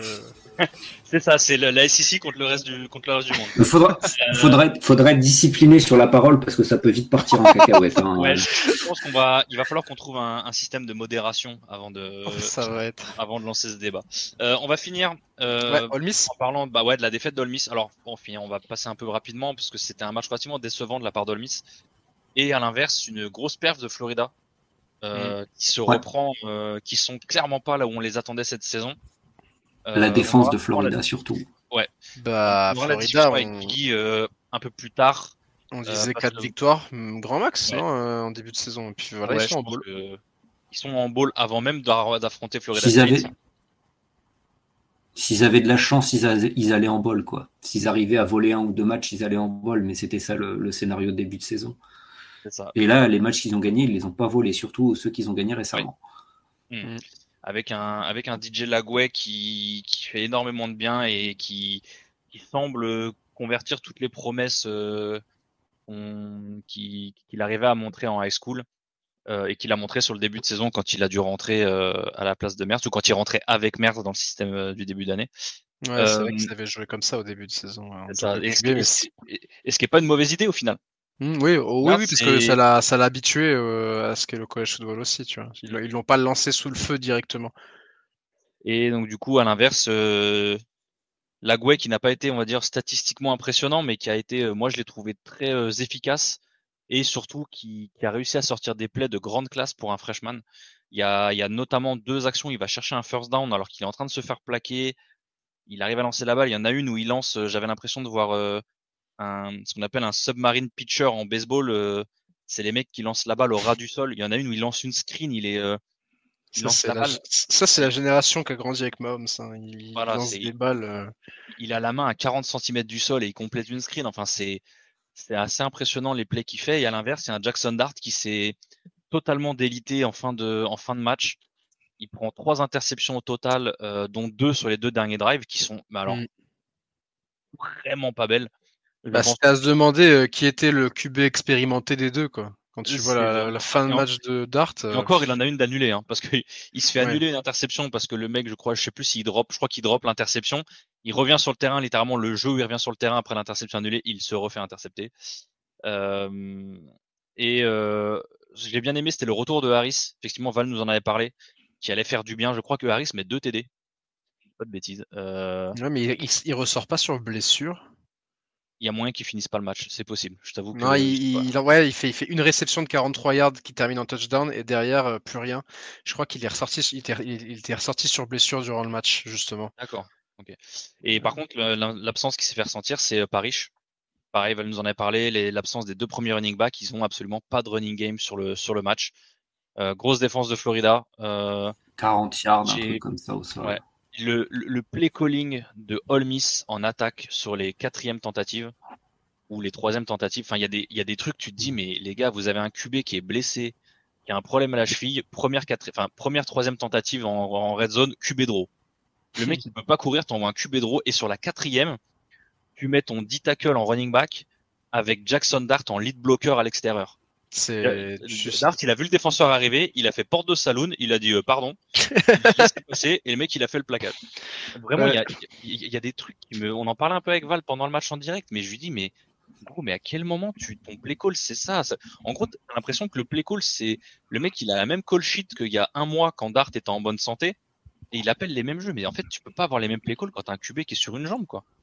Donc je sais que Val, encore une fois, est vraiment pas fan de leur cordeau offensif. Il y a moyen que Kiffin en change à la fin de la saison. On verra ça. Ole Miss qui dit adieu un peu à tout avec ce match. Ils disent adieu aux playoffs, alors que ce qui est drôle, enfin moi je sais que je suis beaucoup de Josh Pate par exemple, qui a un système de classement, qui est un truc on va dire objectif, en mode sur un terrain neutre, quelle équipe serait favorite par rapport à une autre, blablabla. Ole Miss pour lui, selon les modèles, sont l'une des 6-7 meilleures équipes du pays. Mais au bout d'un moment, quand tu perds 3 matchs comme ça, enfin, tu peux pas prétendre à aller chercher un titre quand il y a des défaites moches. Ouais, notamment Kentucky, Kentucky qui est qui a une seule victoire en SEC, c'est contre Ole Miss, qui fait vraiment tâche quand même. C'était à la maison en plus, tu vois. Celle contre LSU, c'est pareil, hein, quand on voit la fin de saison de LSU, c'est moche. Là, défaite contre Florida, en plus, c'est ça, quoi. Ils ont réussi leur rendez-vous le plus important contre Georgia, mais il y a des matchs qu'ils ont perdus qu'ils n'auraient pas dû perdre, quoi. C'est un peu la discussion. Si au début de la saison, on m'avait dit Ole Miss, ils battent Georgia, j'aurais dit, Ole Miss, ils sont en 12-0, ils vont en play-off, ils sont en finale de conférence. Non. Parce que et au final, non. C'est un peu les arguments, c'est qu'à chaque fois, enfin, je sais que moi je regarde beaucoup Pate et Klatt.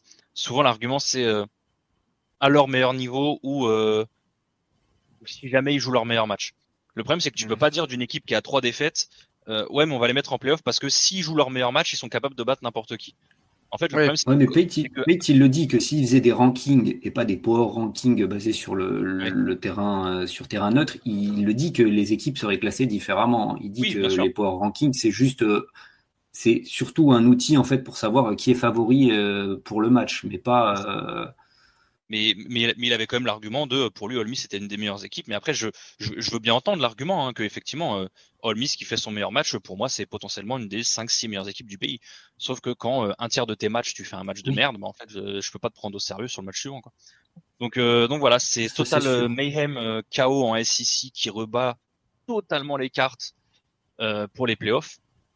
Qu'est-ce qu'on a eu d'autre? Parce qu'on a quand même pas mal de matchs, même si je crois que c'était une des semaines avec le moins de matchs. On a vu qu'il y avait très peu de choses. Il y en a eu quand même des matchs par rapport à d'autres semaines. La semaine 6 ou 7 ou 8, il y avait pas. Oui, il y avait une grosse semaine de bye, ouais. On a eu quoi? On revient en USC.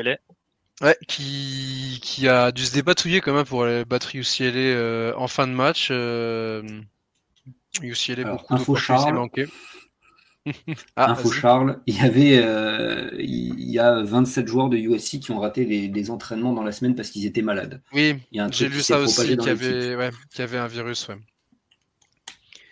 Et que Lincoln Riley disait qu'il avait plus vécu ce genre de gestion depuis les saisons Covid. Donc effectivement, préparation tronquée, mais voilà, ils s'en sortent contre UCLA. Et ça valide le bowl avant le match contre Notre-Dame. Wisconsin qui, décidément, est une déception avec une défaite 44-25 à Nebraska. Première qualification de Nebraska depuis 2016 pour un bowl. Donc, objectif principal qui est atteint pour les Cornhuskers, avec un bon match de Dylan Raiola. Iowa State, on en a parlé. Oklahoma State, on en a parlé. J'ai rajouté la petite spéciale sur UCF qui n'ira pas en bowl cette saison pour la première fois depuis 2015.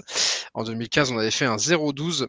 Cette année, on est en 4-7 avant le main event sur la Fox vendredi soir que personne ne regardera contre Utah. Et West Virginia qui se qualifie en bowl contre vous. Et qui a encore un shot très lointain, mais il y a un scénario où ils peuvent aller en finale de Big 12. California qui l'emporte contre Stanford 24-21 et qui ira donc en bowl après la victoire dans The Big Game. SMU, je sais pas pourquoi je sentais pas ce match-là contre Virginia. Bon, finalement 33-7 et ils sont en finale de la ACC donc pour leur première saison. Et en plus, je crois que c'est la seule équipe qui ne reçoit pas d'argent de la ACC pendant quelques années. Je crois que Cal et Stanford en reçoivent un petit peu. SMU, dans le même temps, ils ont levé genre 200 ou 300 millions d'argent par les boosters. Le Pony Express, on connaît. Mais quand même, finale de conférence pour la première saison, c'est beau, quoi. Ouais, c'est ça. Voilà. Army Notre-Dame, donc on en parle vite fait, on en a longuement parlé dans le podcast Group of Five que vous retrouverez aussi en même temps que celui-là avec Geoffrey. Donc Notre-Dame qui a écrasé Army 49-14. Dès la fin du premier quart-temps, c'était déjà plié 14-0 pour Notre-Dame. On sait qu'Army n'est pas une équipe qui peut revenir au score facilement. Et puis Army qui, comme Navy, s'est un peu sabordé avec ce punt complètement loupé qui a été bloqué par Bryce Young, le défenseur de Notre-Dame, qui a permis à Notre-Dame de mener 14-0. Daly a été le seul joueur d'Army qui a surnagé, mais honnêtement, ils ont plus tenu le coup que Navy, mais on a vu la différence. C'est à toi, Kevin, qui est un peu plus au fait de ce que la NFL aime et du scouting. Ah oui, parce que c'était la question. Il a un shot en NFL où il a vraiment. C'est la question que je me posais dans le podcast Group of Five et que je voulais vous poser sur Daly. Est-ce qu'il a une chance d'être en NFL, ce gars, ou pas? Alors, il y a 4 ans, je t'aurais dit oui. Pour moi, ce sera en tight end potentiellement.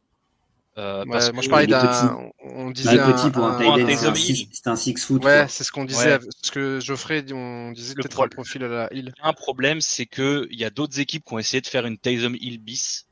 On pense à Max Sorley ou à d'autres il y a pas mal d'équipes qui ont essayé de prendre des joueurs un peu avec ce profil et à en faire des Taysom Hill. Sauf que malheureusement, Taysom Hill est Taysom Hill. Et le système des Saints c'est que tout le monde ne peut pas faire du Taysom Hill. Et j'ai plus ou moins l'impression que la plupart des franchises se sont rendues à cette évidence. Et que en tant que quarterback, il est relativement limité quand même. Et de toute façon, il a un sample qui est tellement limité niveau de tape que c'est compliqué de juger là-dessus. Donc, de toute façon, s'il est pris, c'est pas un quarterback, c'est un fullback, un truc de chelou, quoi. Pour moi, s'il est drafté, c'est que l'équipe ne le voit pas en tant que quarterback. Oui, il sera pas drafté. Pour moi, il sera pas drafté si jamais les équipes le voient en tant qu'autre chose. Donc, c'est pas un quarterback NFL, ça c'est sûr, de toute façon. Voilà. Maintenant, un avenir à voir. Peut-être en tant que running back, il fait c'est quoi, c'est 6-0, tu m'as dit? Ouais, 6-0, 227. Il est bon coureur, tu vois, par exemple, c'est quoi, c'est Carson Steele, le running des Chiefs, là? Il y a Karim Hunt. Ouais, tu vois, c'est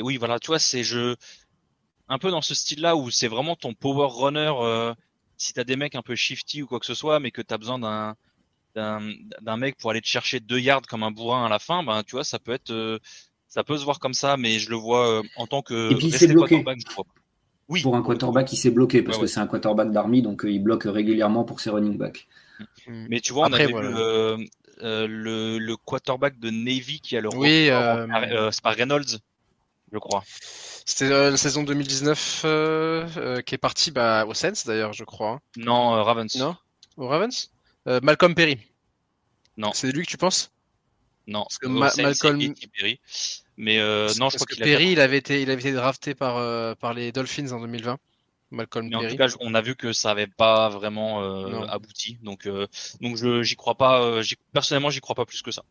Après, on verra sur le pré-draft. Est-ce qu'il reste comme ça et qu'il se met tout de suite à une autre position? On verra bien. Oui, et puis on verra si Army l'autorise parce que l'armée aussi. Ouais. Il faut qu'il ait l'autorisation. Mais ouais, c'était la question que je me posais dans le podcast Group of Five, si ce joueur-là avait un shot pour la NFL. Donc, merci Kevin pour ton expertise sur la question. On termine sur Texas, du coup, qui recevait Kentucky, victoire 31-14. Mais la mauvaise nouvelle, est-ce que c'est une mauvaise nouvelle? On va quand même perdre de Queen Evers qui s'est blessé et qui, donc, selon les dernières nouvelles, ne devrait pas jouer le match contre Texas A&M. Et puis Kentucky, 5e défaite de suite depuis la victoire contre Ole Miss. Rien ne va plus et ils disent adieu à un bowl puisqu'ils sont en 4-7. Ouais, donc voilà, on a fait le tour de tous ces matchs de cette grosse 13e semaine. Et les gars, on va finir par notre traditionnel choix des MVP. Avant les MVP, Ouais. Mack Brown viré de North Carolina. Ah oui, effectivement. Enfin.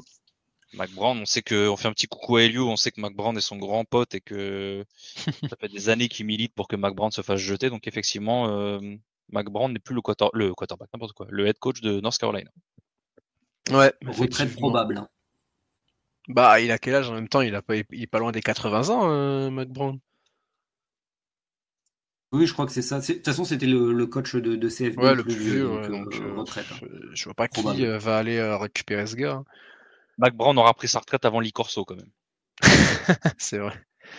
Mais ouais, effectivement, North Carolina qui va pouvoir enfin tourner la page Mack Brown. Et puis après, non, il n'y a pas eu d'autres news. Bah, après, oui, il y a eu les finalistes dans les différents awards qui sont en train de tomber. Donc voilà. Les MVP de la semaine, je pense que tout le monde est d'accord. J'ai essayé de chercher un autre joueur, mais en vrai, non, je pense qu'on est tous d'accord sur Devin Neal. Ouais, je pense En attaque, il n'y a pas mérite photo. amplement, ouais. Donc Cette semaine, j'ai 280. l'impression qu'il n'y a pas eu de temps de performance individuelle que ça, hors norme. Ouais. Donc, 287 yards en tout, 3 touchdowns au sol, 1 touchdown à la réception. Je pense que c'est la performance la plus complète et la plus dominante de la semaine en attaque. Petite mention sur Ashton Genty, on n'en a pas parlé de Boise State parce qu'on en parle pendant le G5, mais comme ça concerne aussi la course au playoff, ils l'ont emporté difficilement contre Wyoming grâce à un gros match de Genty, 19 portées et 169 yards et un touchdown. Mais c'est insuffisant face à la performance de Devin Neal pour être MVP de la semaine. Et en défense, En défense, moi j'ai noté deux belles performances cette semaine. Le linebacker d'Ohio State, Cody Simon, qui fait 10 plaquages et 2 sacs et demi. Et le defensive lineman de Florida, qui fait 4 plaquages, dont 2 sacs et demi et un plaquage pour perte en plus. Donc un des gros artisans de la victoire de Florida face à Ole Miss. ok. Et moi, je t'avoue que j'ai personne en défense. j'ai envie de citer Caleb Downs aussi, mais il n'y a pas que la défense pour lui. C'est aussi les actions en special team. Dire MVP défenseur. Voilà. Ouais, c'est ça, exactement. Mais ouais, c'était l'avant-dernière semaine de saison régulière. On arrive sur la Rivalry Week Thanksgiving. Donc, pour ceux qui sont pas habitués, il y aura des matchs dès vendredi 18h.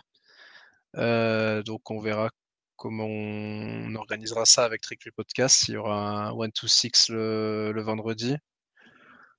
Je sais pas, on verra, on en discutera. Et puis, Au courant. et après, ce sera les finales de conférence. On n'a pas abordé les différents scénarios, mais vous verrez, on essaiera peut-être d'informer les gens sur les scénarios. Je sais que dans le podcast G5, on a parlé des différents scénarios pour accéder en finale de conférence. Là, le seul truc à retenir, c'est que ça va être le bordel en Big 12. Ça c'est potentiellement le bordel en Big 12. Après, dans les autres conférences, c'est un peu plus pragmatique. Voilà, la SEC, si Texas A&M bat Texas, ça peut vite devenir le bordel, parce que de suite, il y a beaucoup plus de candidats. La SEC aussi, ça peut non, si Texas A&M gagne, ils sont en finale contre Georgia. Tennessee, ils n'ont aucune chance. Je crois que Tennessee j'avais lu que le vraiment entre Texas et A&M. J'avais lu que le vainqueur de Texas A&M Texas allait en finale. Okay, oui, au moins comme ça c'est simple. Au moins c'est réglé. En ACC, SMU est déjà qualifié. Si Miami gagne, c'est eux qui vont en finale. Sinon, ce sera Clemson. En Big 12, je vous épargne les scénarios, il y en a beaucoup trop. Et après, En En Big Big Ten, Ten, bah, Oregon est déjà qualifié. ouais. Et Ohio State, s'ils Et gagnent, Ohio ils vont. State, pratiquement. Sinon, je sais pas comment ils vont départager sur l'égalité à 3. Ça va dépendre comme dans les plupart des autres, c'est en fonction du calendrier et De l'adversaire battu. c'est ça, Ouais. de la force des adversaires battus. Et là, je n'ai pas la stat exacte. Je pense qu'on l'aura dans la semaine. Vous voulez que je vous parle vite fait des scénarios pour la Big 12 ou Non. On fera ça samedi. on fera ça samedi parce que vendredi. On n'a pas vendredi, une heure de vendredi. plus. Vendredi. voilà, c'est ça. C'est tout ce qu'il faut savoir, c'est qu'il y a quand même pour l'instant 4 équipes en tête avec un gros shot, mais mathématiquement potentiellement un tie entre 9 équipes. Je pense que ça vous Oui, donne un mais peu alors le taille entre 9 équipes, c'est Doctor Oui. Strange dans. Voilà, Mais c'est je pense possible. il faut beaucoup de. On est encore sur cette histoire de. Il y a une. Il y a Ouais, une mais seule possibilité. avec Et le d'ailleurs, je college suis en train de me football. regarder Infinity Wars en ce moment, donc voilà, comme ça, Ah. c'était la petite dédicace. Ah bah, Les gars, en tout cas, merci beaucoup d'avoir été là merci aujourd'hui à toi, Kevin. pour ce récap de la Week 13. On se dit, comme Maxence l'a dit, on se redit à la prochaine pour le 1-2-6.